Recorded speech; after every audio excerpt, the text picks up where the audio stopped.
Stage is yours. Yeah, thank you. Very nice to see you all here today. I would like to present research which took very long time, but there is going to be a lot of different directions from which the device was attacked, and hopefully you're going to enjoy the talk. So yeah, my name is Sergei. I was working at Trescure for many years till recently. And this work was done when I was at Trescure, but it was more like my hobby project. Now I do independent security research. So what is it about?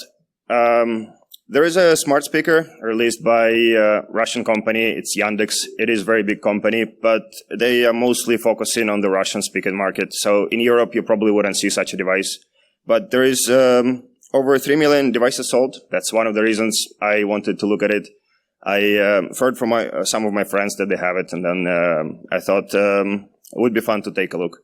Also, when I was looking up, I've seen the article online with this schematic, and it was advertised by the vendor that the device has a secure mute button for paranoid people, so you can be really sure when you press mute that it doesn't listen to you. And I also wanted to take a look at this because it's always nice to take a look at the security features advertised by the vendors. And the last one I didn't know about when I started, but apparently there was also a program. You can get subscription-only device. So you buy a device for 1 ruble, which is very cheap. You can use it only as long as you pay subscription. But then, of course, if you can root the device, you can possibly bypass that. So that can also be an interesting attack vector for some attackers when you want to have free hardware. But for those reasons, you might want to do what I try to do for this research. So there is no public research about this device which I could find online, but there was another similar device, and it also has Alisa. It's from another vendor. It also has root. And it's probably the easiest way, if you would like to do something like this, to get another device, use the root shell, explore, learn about it, and then port it to the original one. I couldn't buy that one, so I just looked at this repository of another researcher who looked at this device.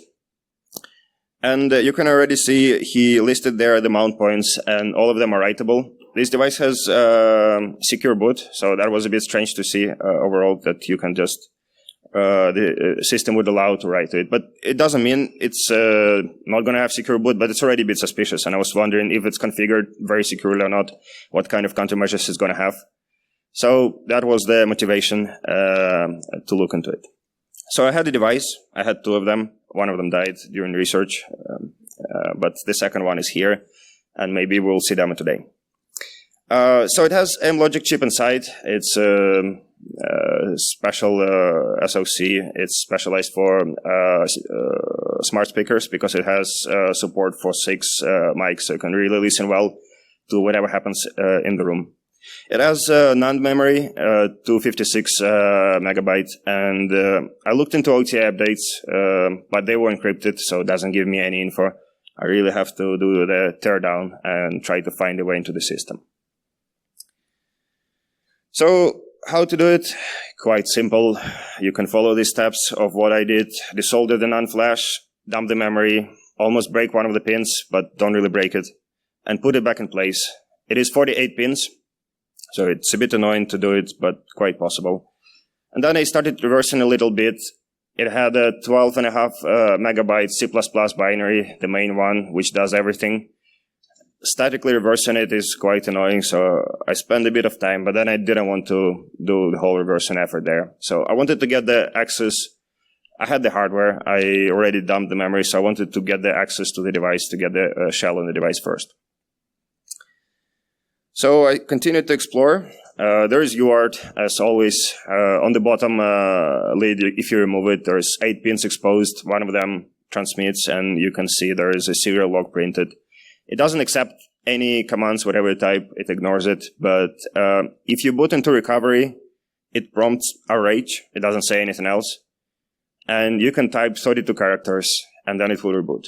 And this part is in U-boot, and U-boot image is also encrypted on the NAND memory in place, so you cannot really understand what's happening there. So I spent some time trying to type all kind of stuff I can there, but of course, no luck.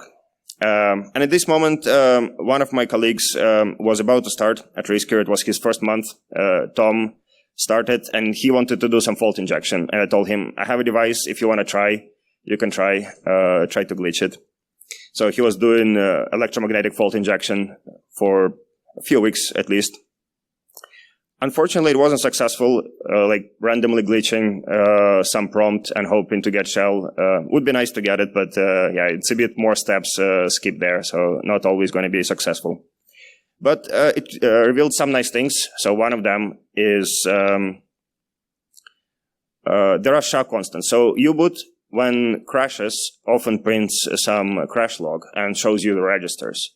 And sometimes glitching at some places, you corrupt something, and it will result in a crash. And some of the registers would have SHA constants. So it already gives us a bit of information. Very likely, the device does SHA computation over some data we give it to, in this RH prompt. But it wasn't enough to figure it out. And maybe another fun thing which you can see there, it's one of the crashes from the FI attempts. You can see ELR actually points to PC where the exception took place. And it's a string. If you decode it, it's backwards because of little endian, and it says p store e underscore or something like this. So you can see with FI, it was possible to corrupt the PC pointer as well, do a lot of different things. There were a lot of different corruptions as well, but not really the shell. So without the code, it's very difficult to guess what goes wrong there, why the FI is not successful. But there was one more thing which was nice to see, and that is the boot log. It was always the same every time. So with the FI attempts, you reboot frequently. After every crash, you would have to reboot for sure. And it would always print PCB ID is 0. After many, many attempts, it just became 2 at some moment. And that, interesting. Later on, we figured out as well that it's in NAND, this data. This 0 and 2 are stored in memory. And it's a persistent change, just forever became 2. So that's also an interesting hint.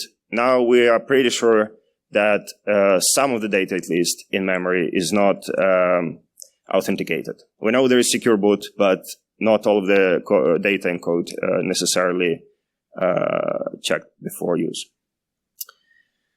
So it should be easy. We already managed to read the data, but the problem is NAND has out-of-band data. So to prevent corruptions, if you have corrupted block, to still be able to use it, you would like to have error correction codes and fix the issues with the data. So the block is 512 bytes. The OOB data is 16 bytes, and it uses a polynomial to compute this error correction code. It wasn't known at the moment, so maybe if you know the vendor better, or if you find some kind of data sheet, then maybe you can find it. It wasn't known to us, so Tom actually tried and took the most common ones and brute forced all kind of polynomials. And the idea is also, which actually helped, when you erase the block, when you erase the NAND memory, it sets all the bytes to FF.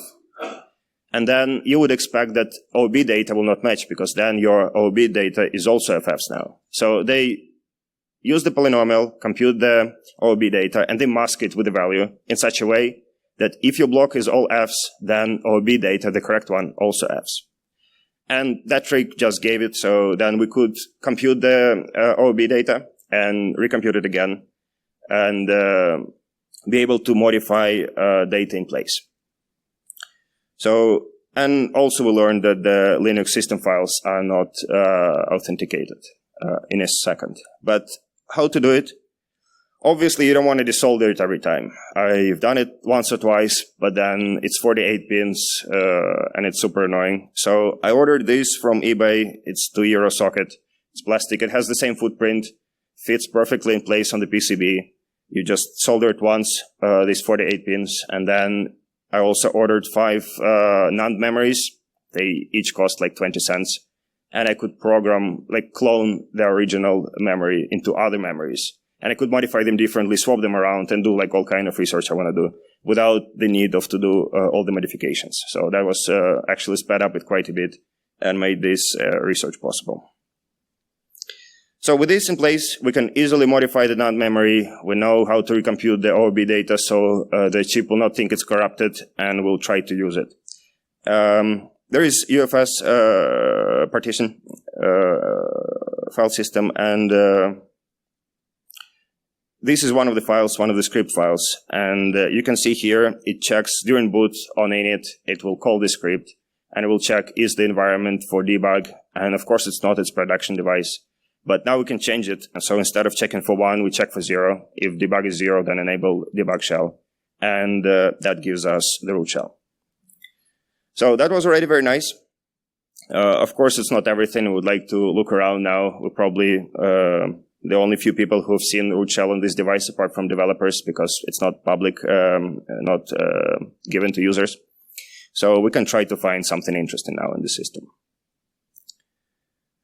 So what do we see right away? It's a Linux system. It has some Android strings here and there, but it's probably irrelevant for whatever reasons. The sad part is everything runs as root, every single process. You can see this giant binary of 12 megabytes. It has multiple processes, and it runs all kind of services, the network stuff, the microphone, listening on the microphone, all kind of stuff done. It's all runs as root. So if an attacker have an RC on the device, it gives root privileges right away. And since the whole system is indeed the same as on the another device, mounted read-write, and the files are not authenticated, you get persistence by default. So single RC in this process would give an attacker full control of the device, and the vendor can never patch it. And they would have to revoke the devices back and try to fix it. So that's not the good start. Like, it's clearly not as secure as some other devices these days. Another fun part is there is this JSON file which is parsed by the init scripts and some binaries. And what it does, it has a field which is called secret message list. And that's always fun to look at. What it does, it can receive the data. So that's one of the ways the speaker receives data from the users. For example, when you initialize it the first time, you have to give SSID and the password to the device. And it's done through your app. You can play the sounds. It's easily encoded, so every 4 bits encoded as a frequency. There's 16 frequencies, and the device just listens to it, decodes it, and parses it, and then uses it for SSID setup, for example, for the Wi-Fi setup. Or it listens to it, computes SHA over the command you gave, and if it matches the hash given here, then it will execute the action in the command. So in this case, it would activate ADB, which gives you a root shell. And this is the same hash for every single device. And it's probably not a backdoor, just a feature which allows the vendor to do stuff on your device. But since it's hard-coded, every single device has the same one. So if you manage to recover the command, I tried to brute force. Of course, it's a hash. You cannot really reverse it. Brute forcing for a while didn't give me anything. But if you manage to find friends from the company and figure out what the password is, then with physical access, you can root any device and get persistence of the device. So you go to your friends, you play the sound, and then their device is now your device forever. And any update will never fix it because you get persistence. So that is probably also not the most nice feature of the device. Then looked into one more. That's the original thing which I noticed, the mute button. This schematics talks about how it actually physically disconnects the power of the microphone, so you don't have to be worried. It's going to be all right. The thing is, the button is not a switch. It doesn't have on and off state. It's just a button. You click it, but then it disconnects the power. So from the physical level, it looks fine, and it makes sense how it works as well.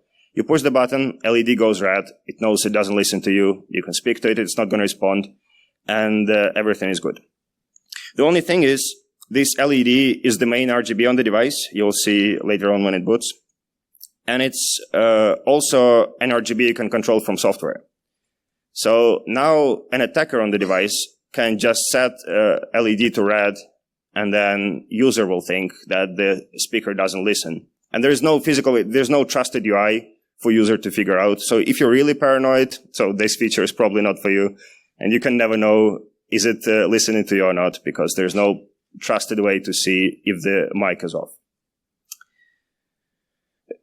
All of this is still like a bit social engineering ways into the system and not what we're after. Hopefully now we can have more interesting stuff. So the next thing I looked at is software updates. And now we have the access to the file system. We can look around. We can see the binaries which do the updates, the files. There is an update log file. Look into that, we can see how update happens. You can see this URL. It sends a request and gives the device ID and the version and gets back JSON which says, is there an update? Is it a critical update? Do we really have to update now? And what is the URL to fetch the update from? And when the update is fetched, it uses this software update public key stored on the file system to verify the signature of the update, to make sure that it actually comes from the vendor.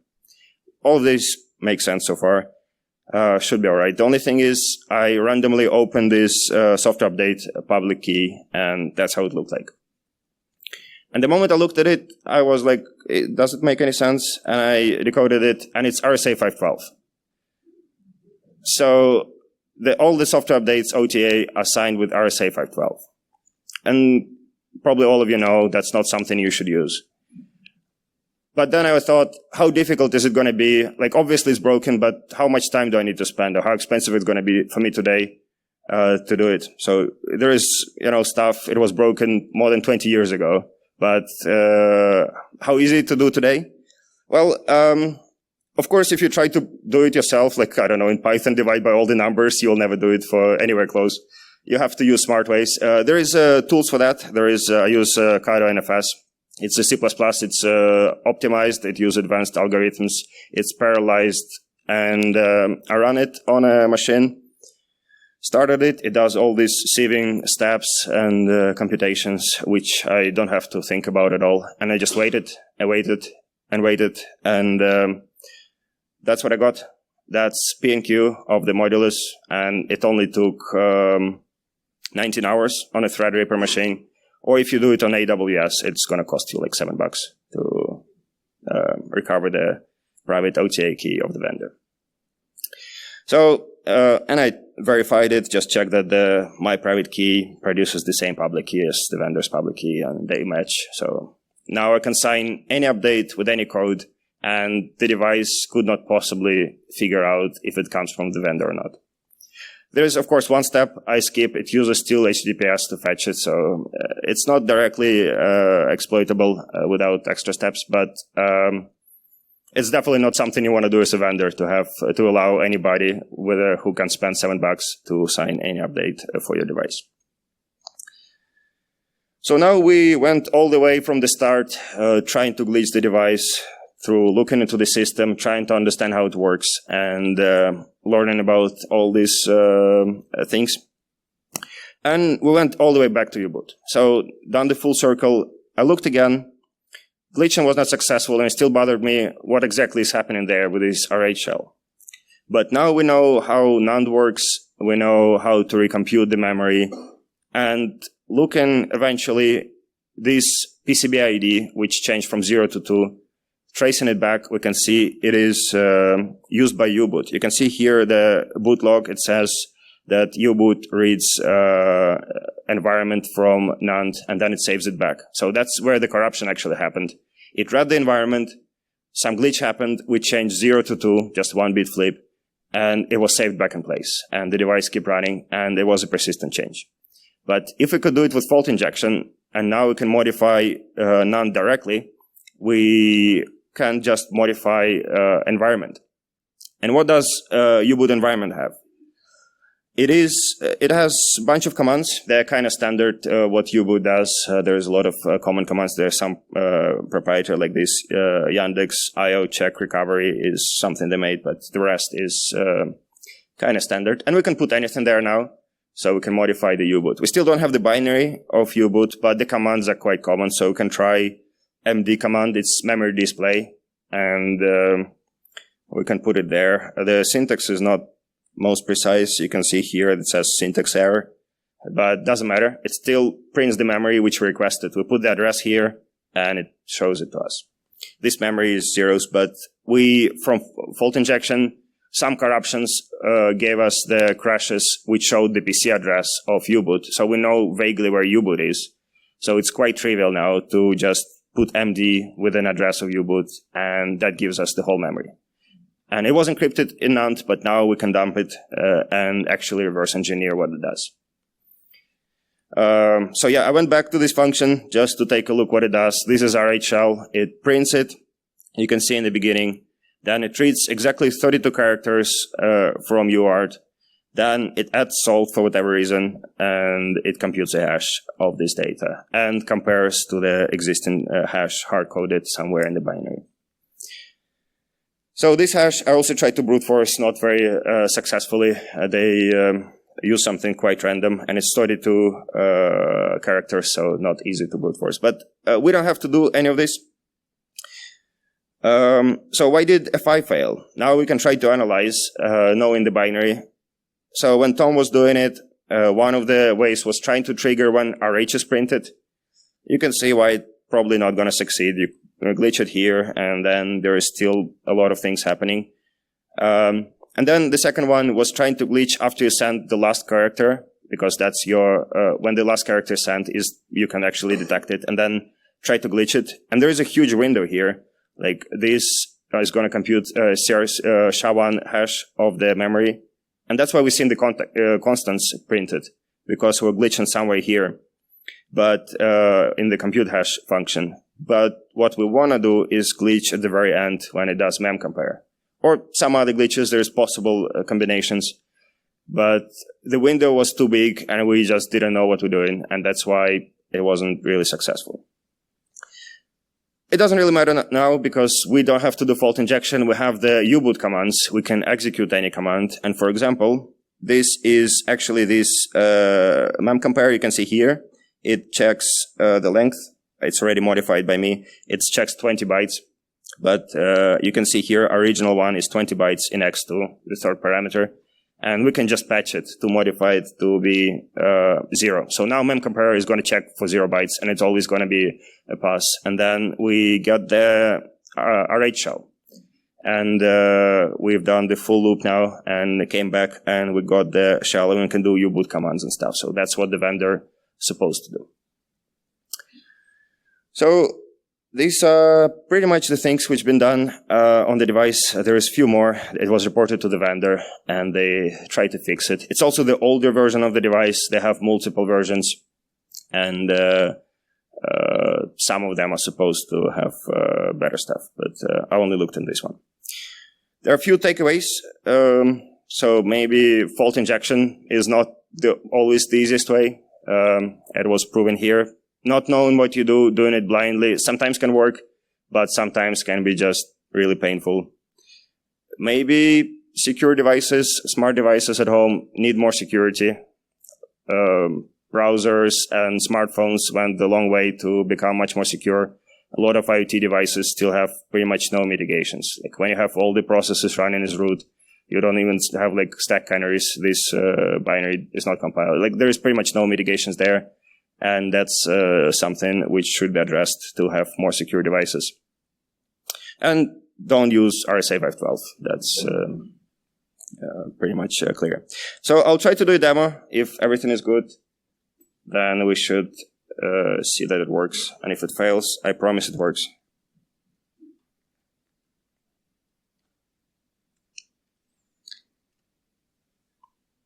So you see, this is pretty much stock device. Nothing is modified. But I have broken out wires and some modified NAND memory. So if you see a device at home with a wire broken out, probably don't use it. So now it booted almost. It takes a few more seconds to fully boot.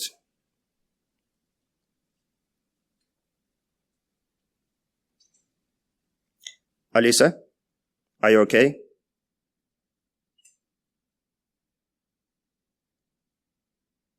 I think I have been pwned. And yeah, that's with persistence, so we don't modify anything anymore.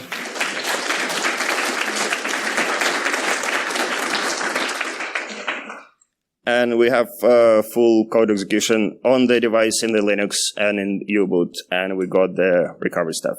So that's pretty much it from me. And if you have any questions, please ask. Thanks, Sergei. Let's give first the round of applause for the brilliant talk.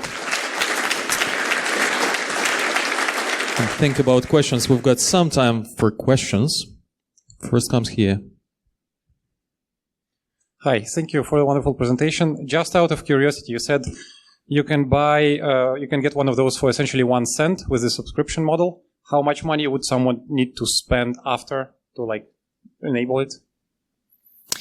Yeah, so even now, unfortunately, you still have to, with all the vulnerabilities found, you still need to do physical modification. Probably put in a bit more effort. You can find something logical, and then it's going to be trivial. At the moment, it is just desoldering the chip once. You know what to program now. You don't have to put the socket in. Program it again, put it back in place. So it's just the time of modification. So it's quite straightforward. Do we have any other questions? Please raise your hand. All right. I'm coming to you.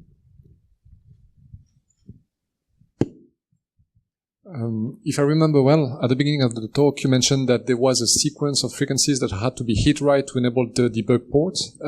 Did you ever figure out what these frequencies were in order to actually walk into your friend's home and just root the device wirelessly? Yeah, so it's not just the sequence of frequencies. It is a protocol they implement, so you can send any data and we'll decode it. So that part is quite easy to figure out. I reversed the whole protocol fully from the APK, and I made my application which could just play the sounds. It has also error correction codes there, so that was the most annoying part. But you have the APK, you can reverse that. It's quite straightforward. So then I could play any sound, and that will be decoded by the device as data. The thing is, when it's decoded as data, you have to provide the correct command when hashed matches the hash. So you still need to have the correct hash. And that the vendor has it. Probably some people in the service of the devices have it. I don't have it, and I could not recover it.